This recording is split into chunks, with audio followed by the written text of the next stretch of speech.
dark, wet, and rainy out here today. Thus, I must drive extra carefully. You know what happens when it is wet and rainy and I drive this car? You slip and slide left and right, to and fro. Here we go.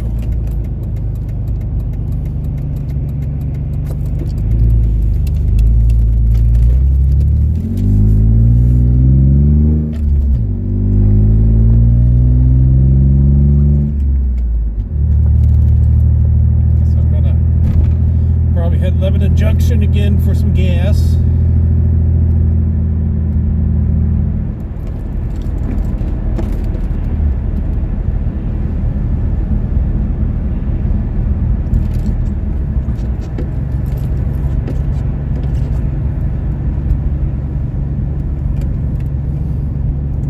I'm halfway well, I need to get a new exhaust on this car anyway, so definitely get around doing that at some point here. It actually should be a relatively easy job. But in reality, what I need to do that job is I need to get like 3 or 4 days off in a row, like maybe an extended weekend or something. So that way I can spray some Glistening spray, like pea plaster or something like that, onto the bolts and everything, multiple days, several times a day for multiple days, to try to get it really loosened up.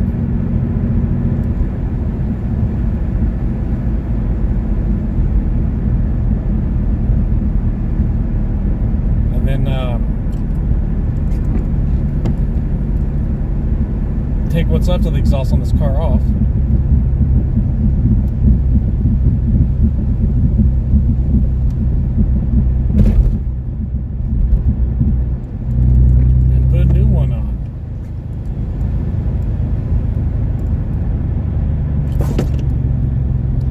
The main issue I have is that it's broken off right underneath the driver seat, so the exhaust is not leaking into the car, but it is causing the car to heat up quite a bit on the interior here. And you know, on hot summer days, even with the AC on full blast, it can still get a little toasty in here, and I don't like that. Now, cold winter days, it's not a problem. However, I'm sure, even though I say no exhaust fumes get in here, there's probably some exhaust fumes get inside the car, and I just don't realize it because they're so minute. So it's also a safety hazard, health hazard I need to address.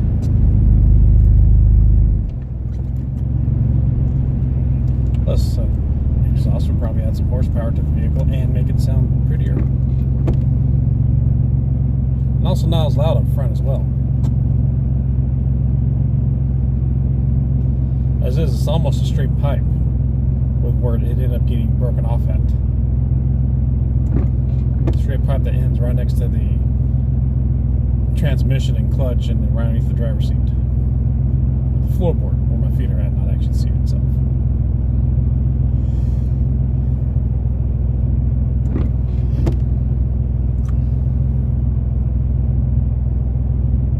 Hey, Mega Bus, long time no see.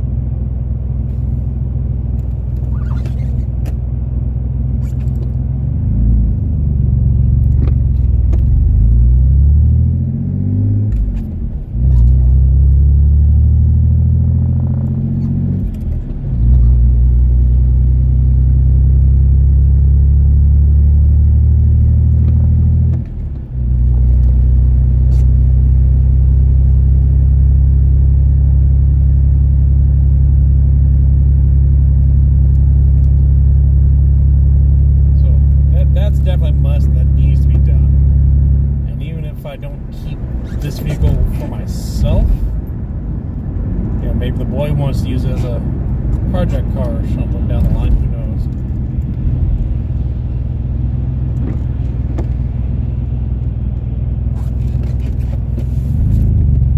Or hell, maybe I keep it as a project car and turn to some sort of like a drift stick or something ridiculous like that. I also need to get a short throw shifter on there.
that work is easy to do. Definitely a weekend warrior kind of project. But before I start getting into doing that kind of stuff, I'd rather have like a secondary vehicle, like maybe a cheap $500 truck or something that will allow me to get to and fro the auto store that needed. Speaking of auto store, I need to get the wiper blades too. These froze the other day and stripped off the bottom pieces of it. Looks okay, but in a torrential downpour, it's not.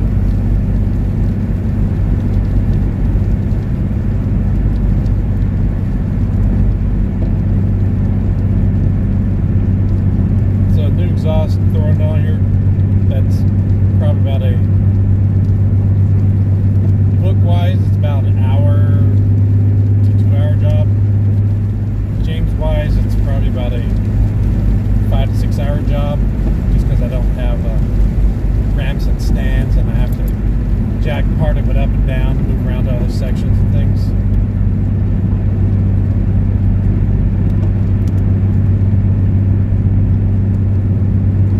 And the manifold, that's listed as like a 3 hour job, so it's probably like a 6 to 7 hour job for me. Or it can be super easy. A lot of my issues is I don't have breaker bars and things like that to get really locked on bolts off.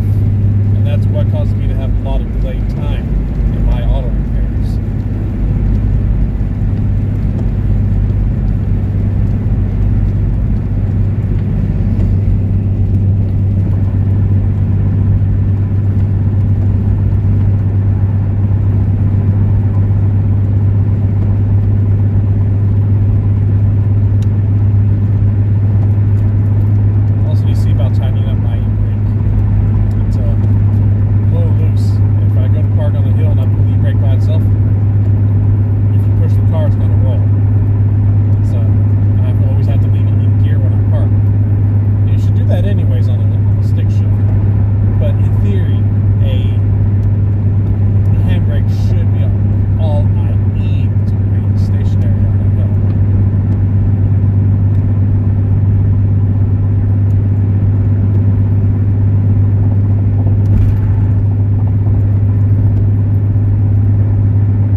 That affects me. When you think appliances, think Chenoweth Appliances. That's your traffic on 106.9 Play. This hour of play is delivered by UPSJobs.com. Find future you at UPSJobs.com. 106.9 Play. The flu can go viral faster than a video of a bear doing backflips on a trampoline. Or a chicken riding on a dog riding on a skateboard. So get to a Baptist Health Express or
225 on my way down, but it's 230. Nope, nope, still 225. Come see the difference at the sleep station. James is gonna get gas. 3900 Shelbyville Road in St. Matthews and at thesleepstationky.com.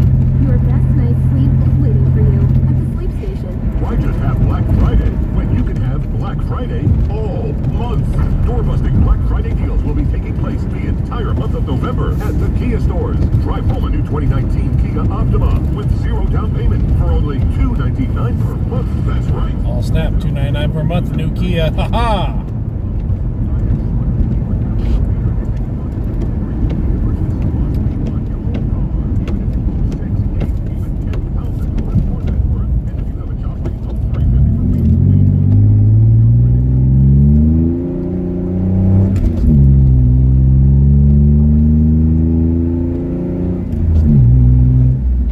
Stretch, a good little speed up and go straight away. You know, not quite a quarter mile, but we tried to do a quarter mile run.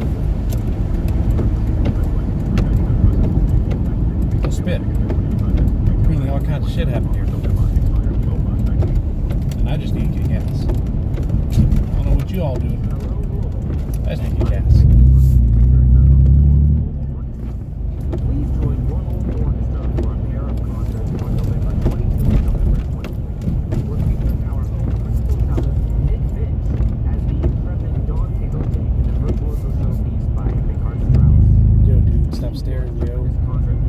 Stop staring so I can get up here and get gas.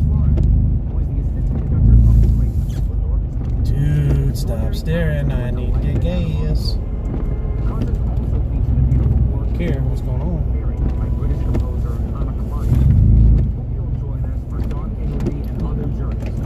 Machine's still broken.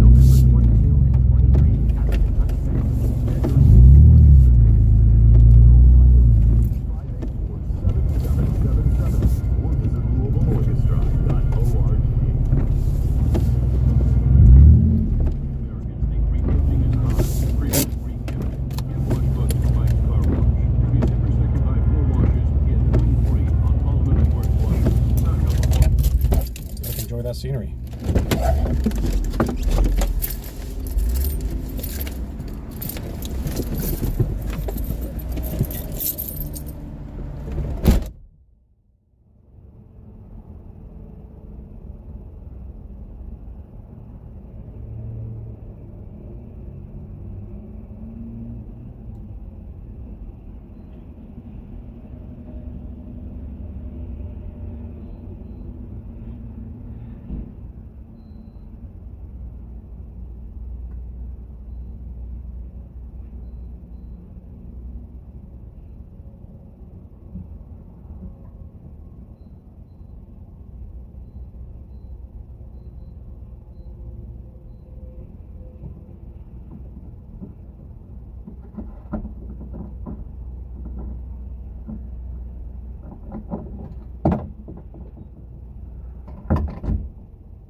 I still don't know exactly what's going on out there, but whatever.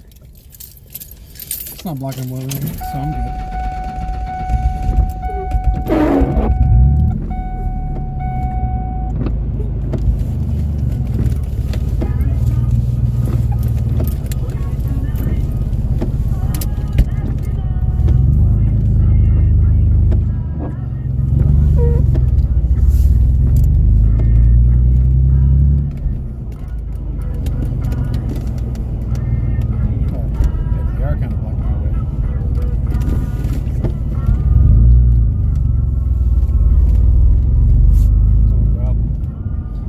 No, figures. Right when they I go this way, they cleared up over here.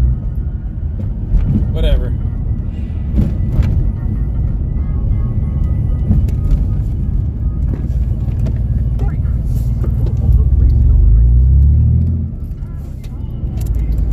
This is 1069 Play.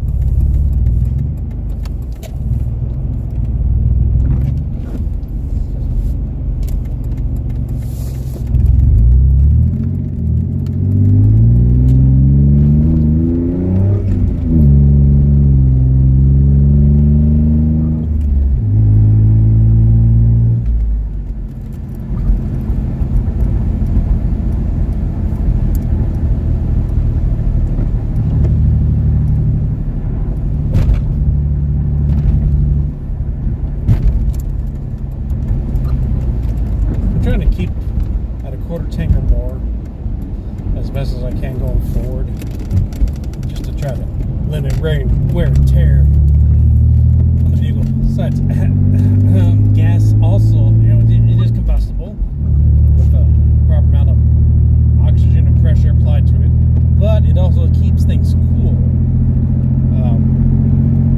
as well. And you don't want your fuel pump and all the stuff back there to fill because you had dirt and grime and stuff get kicked up in the low fuel and melt things because it got too hot because there wasn't any fluid running through it, keeping it cool.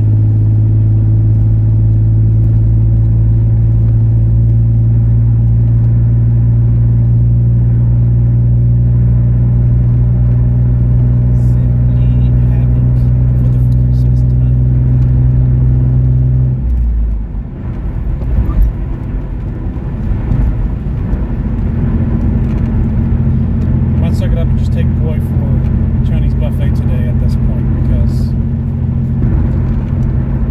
my plans were dependent on it not raining today, but less. So I had to rain today. Honestly, I didn't pay attention to weather for a weekend. I probably should have. That's my fault. Not my fault.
your answer was? Others had represented that, yes. Okay. And I asked you whether you were concerned Colonel Vindman did not keep you in the loop at all times with his official duties? Yes. And in fact, when he went to the National Security Council lawyers following the July 25th call, he did not first come to you, is that correct? Correct. And you were his supervisor in the chain of command, correct? Correct. And in hindsight, did you wish that he had come to you first before going to the lawyers? Yes. And why is that? One, if he had concerns about something, about the content of the call, that's something I would have expected to have been notified of. I also think, just as a matter of practice, since we both went to the lawyers, we didn't necessarily both need to, and economy of effort may have prevailed. Okay. At any point subsequently, did he become frustrated that he felt cut out of some of the Ukraine portfolio? Yes. And what was the nature of his concerns? Well, the easiest way to say it is he was concerned with respect to, for example, the Ukraine trip, that he was not, he did not go. He asked me why it is my practice to have a number of the conversations with Ambassador Taylor one-on-one. There were certain other matters. Okay. And did you ever get the sense that you resolved his concerns, or did they linger? I explained to him my thinking, and that was that. Okay. Before my time expires, Ambassador Volker, I want to turn quickly to the what Ambassador Taylor describes as the irregular channel. He was a participant with you and Ambassador Sondland, hundreds of text messages, correct? Correct. And so, did he ever raise concerns about what was going on during the time period of the early August time period? Only as you saw reflected in the text messages themselves, where he said, is this now a linkage, or are we doing this? He had a concern about, just in general, Rudy Giuliani, which I think a lot of us had, but the issues, what do you do about it, about the role that he's playing.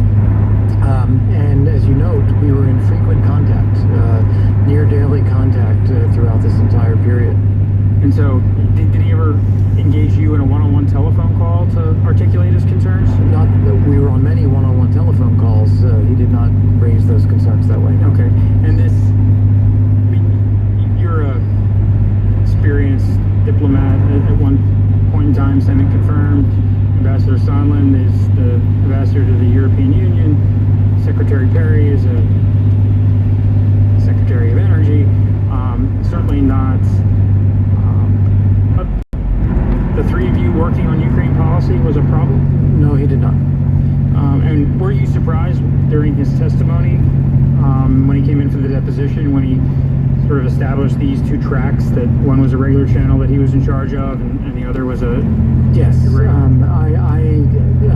I don't agree with his characterization of that, because I have been in my role for a couple of years. I have been the lead on U.S.-Ukraine negotiations and negotiating with Russia and the interagency work and the work with our allies. And we have a Secretary of Energy who is a cabinet official. And I think having support from the various U.S. officials for our strengthening our engagement with Ukraine, I view it as a very positive thing. And if the concern is not us so much then, because we're all U.S. officials, but Mayor Giuliani, I don't view that as a channel at all, because he's not a representative of the U.S. government. He's a private citizen. I viewed him as perhaps a useful barometer in understanding what may be helpful communication from the Ukrainian government, but not someone in a position to represent the U.S. government. Okay, thank you. Okay, why don't we take a 5 or 10 minute break? If I could ask the audience to allow the witnesses to leave the room first. We are in recess. You're listening to special coverage of the public impeachment hearings in the House. This is NPR News.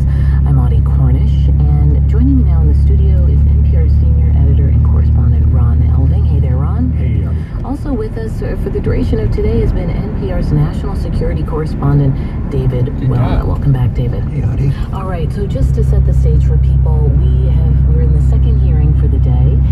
We've heard from the former special envoy to Ukraine, Kurt Volker, and we've also heard from the former National Security Council aide, Timothy Morrison. Now, these were witnesses who were requested by Republicans. People may have some sort of biases of what that might mean going in, but Ron Alvin, can you talk about how that actually played out? What was the focus? The focus for the Republicans was to have both of these gentlemen go back over some of their previous depositions, some of their previous testimony behind closed doors, and say again. Apparently, that road is stopped completely. No one can go anywhere. You are stuck there forever. Quid pro quo, etc. They did not see that. They did not witness that. This is what they had testified, and the Republicans wanted to hear them say that again. And I presume that as we go into the 5-minute questioning period by each individual Republican lawmaker, we will hear such questions again and again. The Democrats, of course, wanted something different and got something quite different. We're going to do more analysis of that in a moment, get a clearer understanding of the day. So it turns out, we want to remind you you're listening to ocular migraines are a thing. Impeachment hearings. That's from NPR News. And in fact, it can very definitely affect your eyesight in just one eye for like a day. Or what have you. Oh dear God. Don't slide out. Thank you. So as I was saying. Support this evening comes from our contributing listeners and Because all day yesterday, I suffered an issue to where all vision in my left eye was almost double vision, like streaking, and showing a secondary image, streaks below the main image. But it was for everything. But while bringing broad resources and capabilities to existing clients. when I woke up today, the issue was gone. I mean, yesterday I did have a bit of migraine as well, but normally if I have any issues with my eyesight with migraine, just like light sensitivity. Now I didn't have that, I just had plain migraine, or so I thought. No, it turns out it was actually affecting my vision in my left eye only. So now that I know that's a thing, and I have to keep an eye out for it. Earlier we heard from our analyst Ron Alvin. Now I want to turn to David Wellnut. David, what was the focus of this afternoon's testimony that struck you? Apparently Rick sent me a message. Let's just see what his message is. When I'm at a safe spot.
section. I don't feel like doing it. Republican questioner said that he viewed Giuliani as a useful lawyer, but not a representative of the U.S. government at all. Nonetheless, Rudy Giuliani was dictating some of the language. What do we think Boy wants? Do we think Boy wants Mexican or Boy wants Chinese? About investigating the Bidens and the 2016 election theory.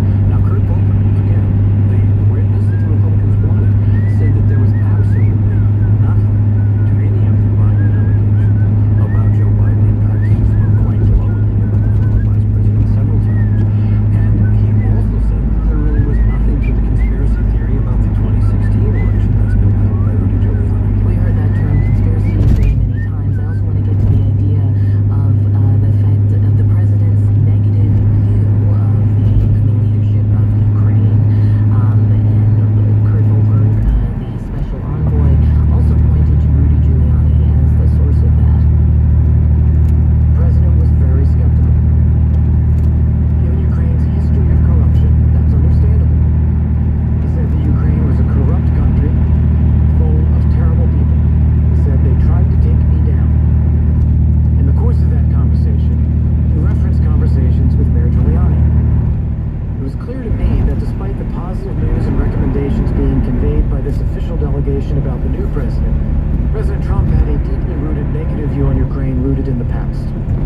Republicans were making that Trump was holding up this aid simply because he was so concerned about what a corrupt country Ukraine was, and why should they get $400 million additional dollars in security aid if they weren't cleaning up their act. Although it underscores the sense that everyone in the room he describes trying to convince the president that this was not the case. Yes, in fact, both Kurt Volker and Tim Morrison said that it was the opinion of what they call the interagency, that is all the different parts of the government who were involved in looking at Ukraine policy, that this aid should not be held up. And yet Trump could not be convinced of that. And at the same time, Volker said that he only became aware that aid was being withheld July 18th. We heard this morning from Lieutenant Colonel Vindman that he learned July 3rd that there was a hold on that aid. It may have happened even earlier. So we're getting different stories from different people about the timeline on this, but I think that Volker's main contention was that he had no idea that the aid was being held up in lieu of some kind of commitment from the Ukrainian government to investigate the Bidens and the 2016 election. Ron Elving. And of course, his attitude towards that was kind of disbelieving, as though how could that possibly be what's holding up this aid? Kurt Volker is clearly an advocate for Ukraine. He's clearly an advocate for them as an ally of the United States fighting against the Russians. Fighting against the Russians quite literally, because the Russians are making incursions on their eastern frontier, even as we speak. It wasn't just the annexation of Crimea. It's still going on. That's why they want the aid. That's why they want the Oval Office meeting with President Trump, to show the Russians that we're still on their side. Yes, isn't too bad over here right now. It's 2:39. You're listening to NPR. And if you're just joining us, this is special coverage of the House impeachment hearings from NPR News. I want to turn to the second witness, and this is Tim Morrison. He's a former National Security Council aide. He also heard the July 25th phone call between President Trump and Ukrainian President Volodymyr Zelensky. And we also have Franco Ordonez from the White House on our team. Is going to help us make sense of some of the testimony we heard there. Now, one thing, Franco, that Tim Morrison was asked about was why was the transcript of this phone call put into a segregated server, so to speak, to kind of restrict access of who could see it. What was Tim Morrison's take about why this happened? Yeah, Tim Morrison said that he had concerns about the July 25th call that he raised with the NSC lawyers. He said his concerns were not regarding the specific content. He didn't feel there was anything improper done, but he did have concerns about the information being potentially used for political and partisan purposes. Didn't he call it like his worst nightmare or something like that? I think that's right. True. And he went to the lawyer and said, "Hey, I think we should restrict access to this." He says that the NSC lawyer then took it up the chain or told his staff to reduce kind of the numbers. But what ended up happening is that it was put on this secret server. Morrison testified that was done by mistake, and that it was an administrative error. So that was definitely an interesting new tidbit from today's testimony, which he also revealed in his closed door testimony as well. David Walner? Yeah, and one thing that's interesting about Morrison's contention that he thought that this should be put away so that it would not be used politically. Yes, and I have the correct quote on that, actually. Yes. He says, "I feared at the time of the call on July 25th how its disclosure would play into Washington's political climate. My fears have been realized." Exactly. But it was interesting that he was not pressed on why that the content of that call, which he thought that was okay, why that would have such political repercussions. What it was in that call that he thought was so potentially explosive, and we didn't hear either side really press him on that. Now, Kurt Volker also conveyed the idea, he's noted, frankly, for having updated his testimony from what was said behind closed doors. So, for instance, before Volker said that the idea of investigations didn't come up during a July 10th meeting with the White House. Later, he says he now recalls Ambassador Sondland, the ambassador to the EU, kind of making some gesture or comment towards investigations. Ron Elving, are